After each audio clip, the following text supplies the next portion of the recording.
As dusk settled in, Amelia and David spotted a faintly glowing sign ahead. Marge's Diner. Open 24/7. They'd been driving for hours, stomachs rumbling, so the sight was a relief. The parking lot was empty, and the diner stood quiet and still. But they didn't think much of it. After all, it was the middle of nowhere. When they stepped inside, they were greeted by a strange silence, broken only by the soft hum of an old jukebox in the corner. The lights cast an eerie yellow glow over the room, illuminating rows of figures seated at the tables. At first, Amelia smiled. "Look," she said, nodding toward the customers around them.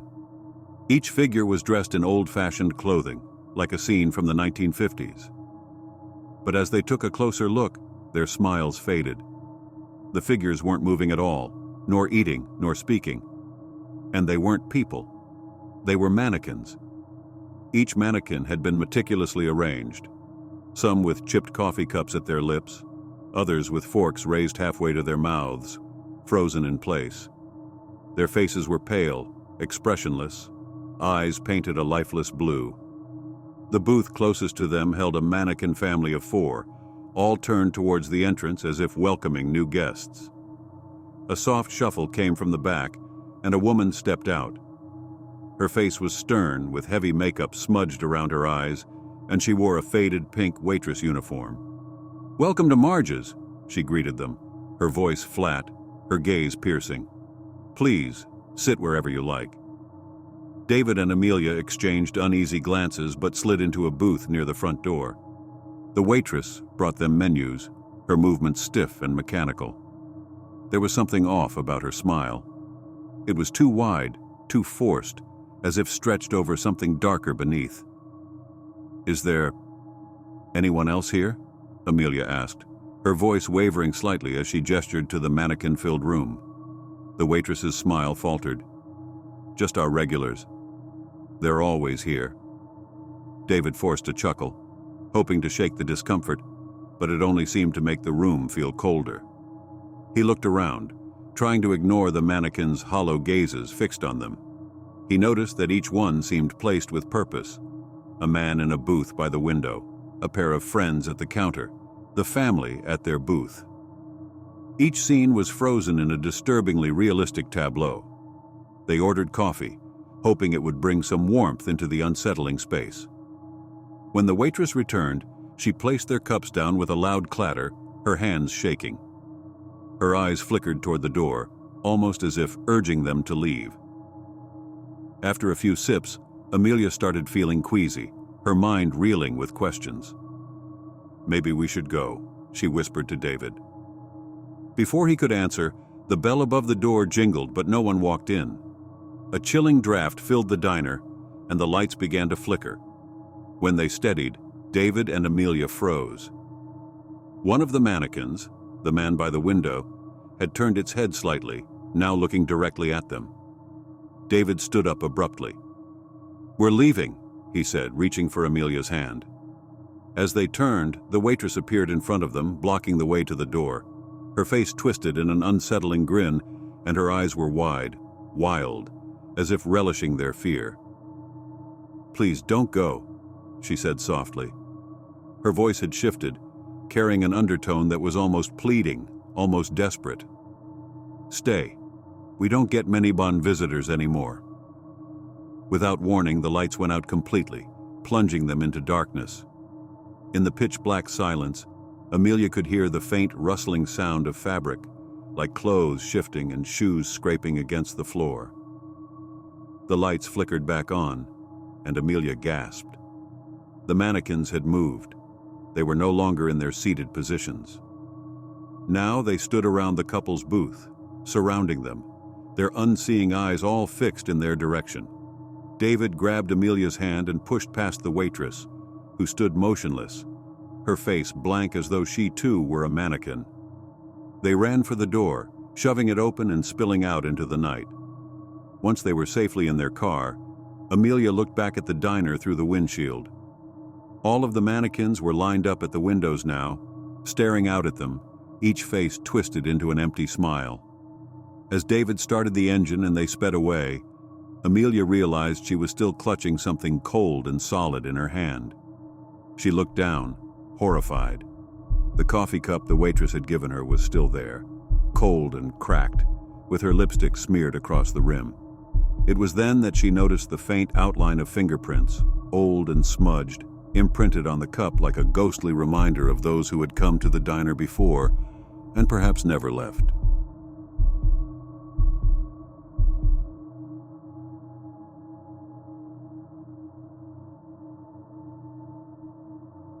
Lucy had worked the late shift at the Roadside Café long enough to know most of the regulars, even the odd ones. The diner was tucked off a quiet, narrow road where traffic died down after sunset, and most nights passed in sleepy silence. But there was one man who had unsettled her from the start. He sat at the same booth near the window every night, arriving just after dusk, his gaze fixed out the window as if he were expecting someone. He was tall, pale, and his clothes had a faded look to them, as if they'd been through years of sun and weather. He never ordered anything, never touched the menus. He just sat there, hands folded on the table, staring out at the road with an intensity that made Lucy's skin crawl. At first, she'd tried to ask him if he wanted anything, but he would only shake his head without looking at her. He never spoke, not a single word, not even a nod of thanks when she'd bring water. Over time, Lucy grew used to him, though the air around his booth always felt a few degrees colder, and she couldn't shake the feeling that his eyes weren't quite normal, too dark, too empty. One rainy evening, the cafe was particularly dead. There was no one else around except for the silent man by the window, and the storm outside cast eerie shadows against the walls. After an hour of wiping down tables to pass the time, curiosity got the better of her. She took a deep breath, grabbed her notebook, and walked over to his booth. "Mind if I sit?" she asked softly, her voice barely louder than the rain tapping against the windows. He didn't look at her, but he nodded, just once. Lucy sat across from him, her gaze following his out the window. "You're here every night," she started, her voice shaking a little. "Always looking out at the road. What are you waiting for?" Finally, he turned to her, and she felt an icy chill wash over her as his dark eyes met hers. "I'm waiting for a car," he said, his voice low and rough, as if it hadn't been used in years. "A car?" Lucy repeated, confused. "What do you mean?" He turned back to the window, his gaze locked on the stretch of empty road that lay beyond the rain-soaked glass. "The car that killed me," he whispered. A cold knot twisted in her stomach. "Killed you?" He nodded slowly, his expression unreadable. "It was a rainy night, not too different from this. I was walking home, alone, tired, just like every other night. And then..." He paused, and she saw the faintest shiver run through him. "Lights came from around the bend, brighter and faster than I expected. By the time I realized, it was too late." Lucy felt her blood turn to ice. She tried to respond, but her words caught in her throat. "I've been waiting here ever since," he continued, his voice empty and hollow. "Waiting for the driver to come back, to finish what they started." She felt her pulse hammering in her chest, and the shadows in the diner seemed to close in, the dim light flickering ominously. "You mean, you've been here since then?" He turned to look at her once more, his eyes dark and endless. "They never stopped, never looked back. And every night I wait, because someday they'll come back down this road, and I'll be here, waiting." Lucy felt a sickening dread take hold of her. She wanted to leave, to run, but she couldn't move. The storm outside grew louder, the rain pounding against the windows like a heartbeat. Then, in the distance, headlights appeared. They cut through the night, growing closer, illuminating the wet road as they approached the diner. Lucy glanced at the man, and for the first time, he looked different. He was smiling. A strange, twisted smile that sent chills down her spine. The car sped past, its headlights bright as it rounded the bend and disappeared. The man sighed, his smile fading as he turned back to the window, resuming his silent vigil. She stumbled back, clutching her chest as she tried to catch her breath. When she looked again, he was gone, vanished, like a shadow dissolving into the night. Only the damp imprint of his presence remained on the seat, along with a faint metallic scent that lingered in the air.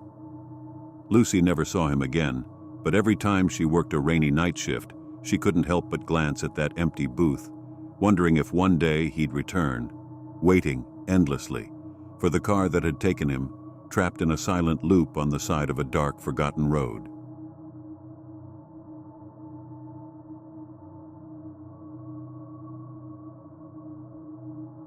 A young couple, Rachel and Luke, had been on the road for hours, the long stretch of asphalt unfolding beneath the headlights in an endless blur. When they finally saw the soft glow of neon in the distance, promising hot coffee and a quick break, they decided it was time to stop. They pulled into a small, nondescript roadside diner called the Toll House, where a weathered sign promised, "Open 24 hours." The diner was eerily quiet as they stepped inside, and the soft hum of fluorescent lights cast a dull glow over the empty booths. Behind the counter, a woman with a stiff smile and eyes that seemed far too old for her face greeted them. "Coffee for two?" she asked, her voice unnervingly cheerful. "Yes, please," Rachel replied, glancing nervously around. The place felt wrong somehow, as if something lingered just beyond their vision. The woman set down 2 mugs with a clink, but as Rachel reached for her cup, the waitress placed a hand over hers, stopping her. "Before you drink," the woman said, her smile widening, "you'll need to pay the toll." Luke frowned. "We haven't even gotten the bill yet." The waitress's smile remained fixed as she explained, "This toll isn't about money. It's different. Everyone has to leave something behind." "Leave something behind?" Rachel repeated, her brow furrowing. The waitress nodded. "To leave this place, you must sacrifice something dear to you. That's the toll. Without it, you'll stay here forever." The couple shared an uneasy glance, wondering if this was some kind of local joke or gimmick. "And what exactly do you mean by something dear?" Luke asked, his voice edged with doubt. The waitress's face grew serious, her voice dropping to a whisper. "A memory, a hope, maybe even a person." Her eyes bore into theirs, unblinking. Luke let out a nervous laugh, shaking his head. "All right, yeah, great story. Can we just get the check?" The waitress just stared at him, her expression unchanged. A silence fell over the diner, heavy and oppressive. Rachel shifted uncomfortably. "What if we don't pay?" she asked, feeling a cold shiver run down her spine. The waitress's lips thinned. "If you don't pay, you won't be able to leave." Luke scoffed, pulling Rachel toward the exit, but when they pushed on the door, it wouldn't budge. He tried again, harder this time, throwing his shoulder into it, but it held firm. A chill swept over them as they exchanged wide-eyed looks. Rachel ran to the windows, only to find them sealed shut, their frames heavy and immovable. She looked back at the waitress, who now stood motionless behind the counter, watching them with dark, empty eyes. "Fine," Luke said, his voice shaking. "Let's say we humor you. How exactly are we supposed to pay this toll?" The waitress inclined her head, a glint of something sinister flashing in her eyes. "Think of something important to you, something you can't imagine losing. You'll know when you've chosen correctly." They sat in silence, the weight of the words settling over them like a shroud. Luke closed his eyes, racking his brain. What could he give up? After a long moment, he whispered, "I could forget my grandmother. She passed a few years back and I loved her, but..." His voice broke, and he looked at Rachel, his eyes full of guilt. Rachel reached out, touching his hand. "I don't want you to forget her, Luke. This isn't right. None of this is right." But as soon as he whispered the words, the lights in the diner flickered, and the waitress's smile grew wider. Luke felt a strange warmth slide over him, like a piece of him was slipping away, fading into the air. "Wait, no!" he shouted, but it was too late. The memory was gone, lost forever, leaving an empty space in his mind where his grandmother's voice and laughter had once been. Rachel gasped, watching the change in his face, the sudden vacancy in his eyes. Tears pricked her eyes, and she held his hand tighter, her own thoughts spinning. What do I give?" The waitress's gaze turned to her, and Rachel felt the weight of her own memories, her most precious dreams. She thought of her childhood home, the way her mother's perfume lingered in the hallway, the sound of her father's laugh when he came in from work. It hurt, even to think about losing it. But something told her this was the only way. With trembling lips, she whispered, I'll give up the memory of my father." The lights flickered again, and the air grew colder, as if even the warmth of her memories had been sucked from the room. She felt a pang, deep and sharp, and then nothing. The memory was gone, her father's face blurred and distant, like a half-forgotten dream. The door creaked open, the oppressive silence lifting. The waitress's cold smile softened, and she inclined her head as if in acknowledgement. "You may go." Shaken, Rachel and Luke stumbled out of the diner, the road stretching ahead of them under the moonlight. They climbed into their car, the heavy loss of their memories lingering, making them feel hollow and disconnected. They drove in silence for miles, neither daring to speak of what had happened. But as they neared the edge of town, Luke suddenly glanced at Rachel, a strange, distant look in his eyes. "Who are you again?" Rachel's heart dropped. She looked at him, realization dawning. She had sacrificed her memory of her father. But Luke, it seemed, had given up something far more precious, his memory of her.